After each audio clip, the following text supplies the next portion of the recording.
Depuis 7 ans, la GT Academy a fait voyager les meilleurs joueurs tout autour de la planète pour les transformer en véritables pilotes de course professionnels. Les vainqueurs sont passés du virtuel à la réalité, s'engageant dans des épreuves aux 4 coins de la planète, montant sur les podiums des courses les plus prestigieuses. Il y a eu des erreurs, des sorties de route, des défaillances. Pour chaque podium, il y a eu des abandons. Tous les vainqueurs de la GT Academy n'ont pas atteint le Graal. Cette année, pour être certain de leur réussite, la GT Academy retourne aux sources.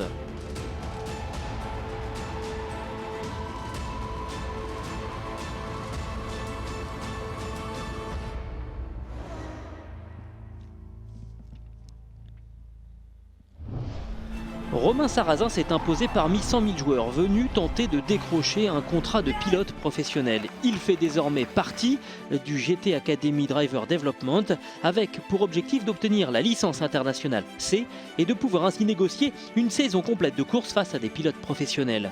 Pour cela, il doit tout apprendre du métier de pilote sur la piste mais aussi en dehors et notamment avec son équipe. Le travail d'équipe est crucial. Une bonne atmosphère de travail est un facteur décisif et cette atmosphère aide beaucoup les pilotes à se détendre. Tous les membres de l'équipe sont passionnés de sport mécanique. Si vous n'êtes pas passionné, vous ne pouvez pas travailler dans ce milieu car vous passez plus de temps avec les autres membres de l'équipe qu'avec votre propre famille. Donc il est très important que tout le monde soit motivé et que chacun connaisse sa place et son rôle dans l'équipe.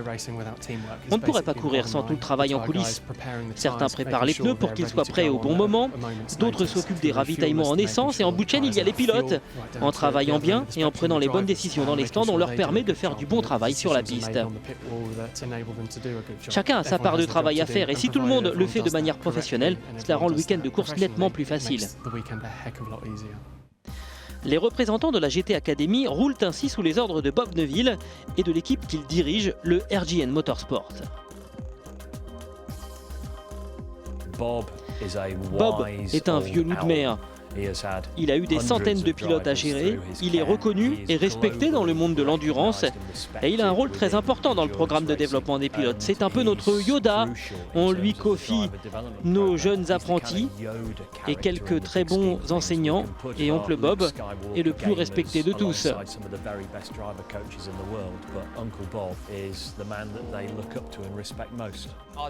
RGN, c'est une bonne équipe, c'est familial comme ambiance et c'est un super endroit pour débuter, pour apprendre son métier et pour pouvoir faire ses preuves en tant que pilote. Bob utilise le programme de développement pour faire progresser les membres de la GT Academy, mais aussi les plus jeunes membres de son équipe.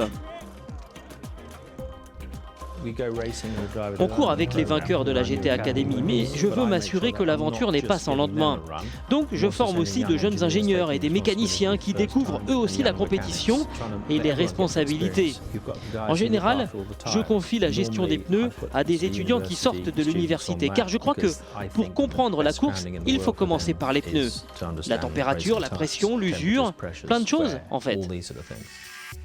Et pour faire rouler les voitures de l'équipe, il faut un personnel assez important.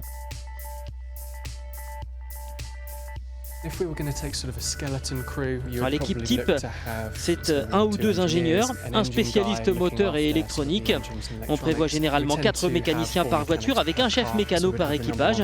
Ils changent les pneus, font les ravitaillements et s'assurent que l'auto se porte du mieux possible pour qu'elle soit toujours prête pour la séance suivante.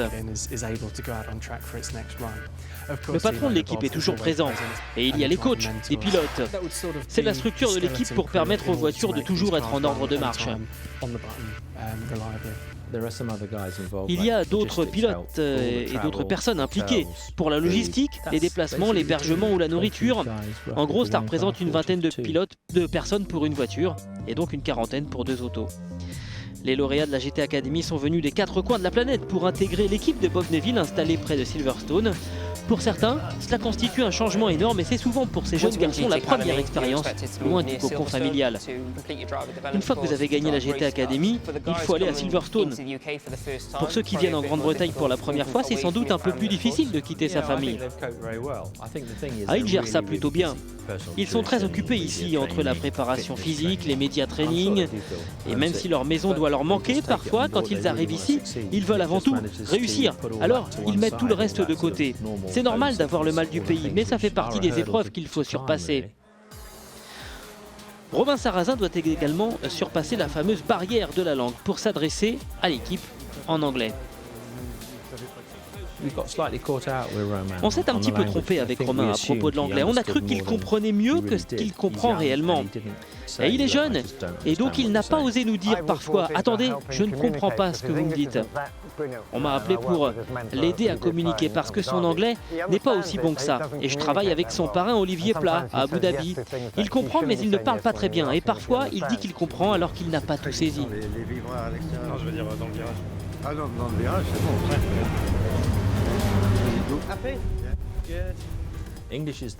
L'anglais, c'est la langue internationale des sports mécaniques et je crois qu'il va devoir travailler dur sur son anglais pour que cela fonctionne.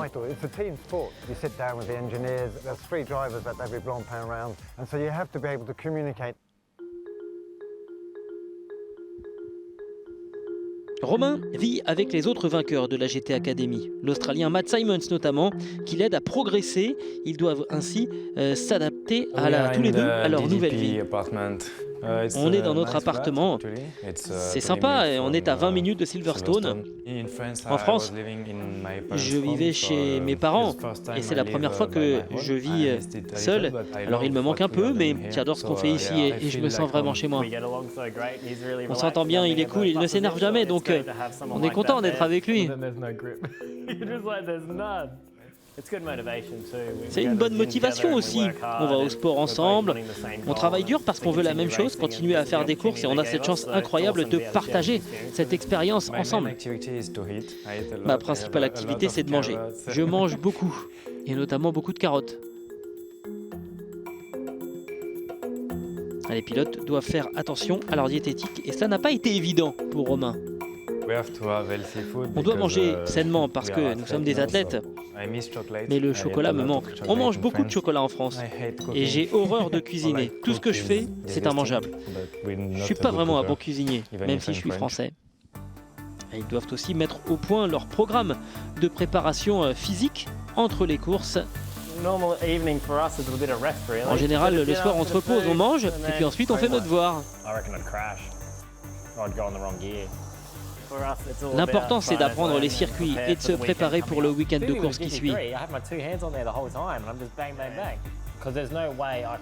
n'y a pas moyen de freiner plus tard parce que sinon, j'ai pas le temps de rétrograder. On regarde des vidéos parce que c'est bien de connaître la piste, de voir nos erreurs, voir ce que font les autres. On prend des infos sur la course, donc c'est important.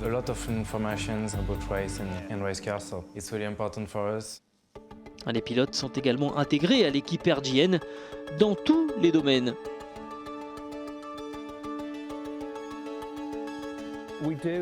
On les encourage à donner un coup de main sur les voitures, même si le but, ce n'est pas de leur apprendre à faire de la mécanique ou ce genre de choses. On pense simplement que ça aide à ce qu'ils gardent les pieds sur terre et qu'ils s'intègrent totalement à l'équipe, qu'ils voient que tout le monde travaille dur pour eux et que cela participe à améliorer l'atmosphère dans l'équipe. En théorie, un radiateur a deux entrée, on utilise celle-là, mais il y en a une autre plus directe. Leur intégration dans l'équipe, c'est un point clé. Ça n'est pas seulement pour qu'ils soient à leur aise avec la voiture, mais avec chacun des membres de l'équipe. C'est ce que l'on veut voir. Et chaque fois qu'ils échangent, qu'ils rigolent avec les mécaniciens ou les ingénieurs, cela renforce leur relation. Les freins étaient bons après la course? Ouais, heureusement.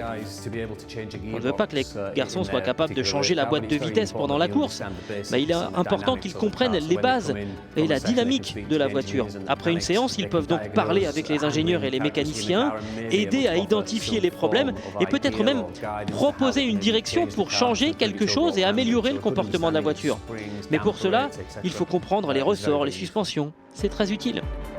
Durant les 24 heures de Spa, les connaissances mécaniques et l'esprit d'équipe ont aidé Wolfgang Reipp lorsque sa voiture s'est arrêtée en piste 5 heures avant l'arrivée.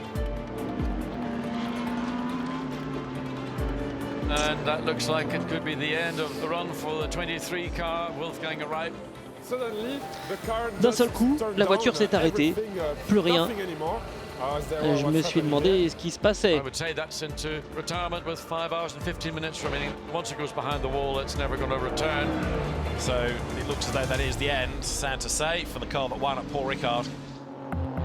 L'équipe a bien cru que la course était terminée, mais il restait encore une possibilité, que Wolfgang Greip lui-même ne résolve le problème.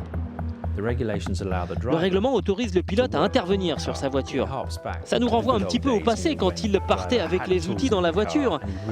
Et donc il a pu intervenir efficacement.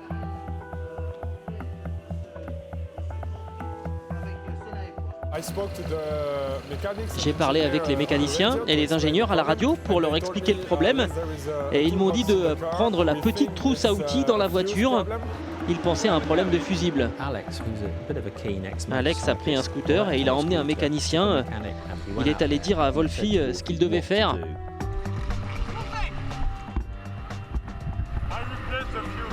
Comment on remplace le fusible? Dans la boîte grise.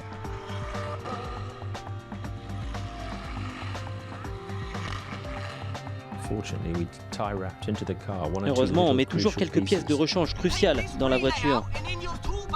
Enlève le fusible et t'en mets un neuf. Il a fallu regarder le plan parce qu'il y en avait beaucoup et que j'en avais que 2 de rechange. Remets le contact et essaye de démarrer. J'ai redémarré, tout fonctionnait et je suis retourné au stand.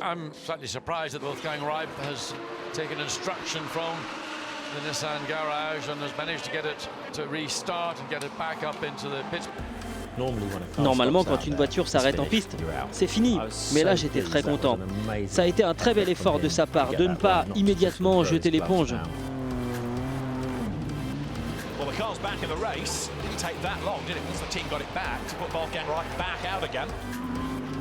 La voiture revenue en course va remonter jusqu'à la 8e place finale, inscrivant des points importants pour le championnat.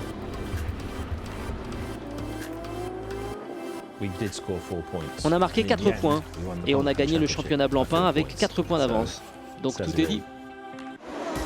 On se retrouve la semaine prochaine et nous verrons la gestion du risque et la façon dont Romain Sarrazin a vécu son premier gros accident. À la semaine prochaine.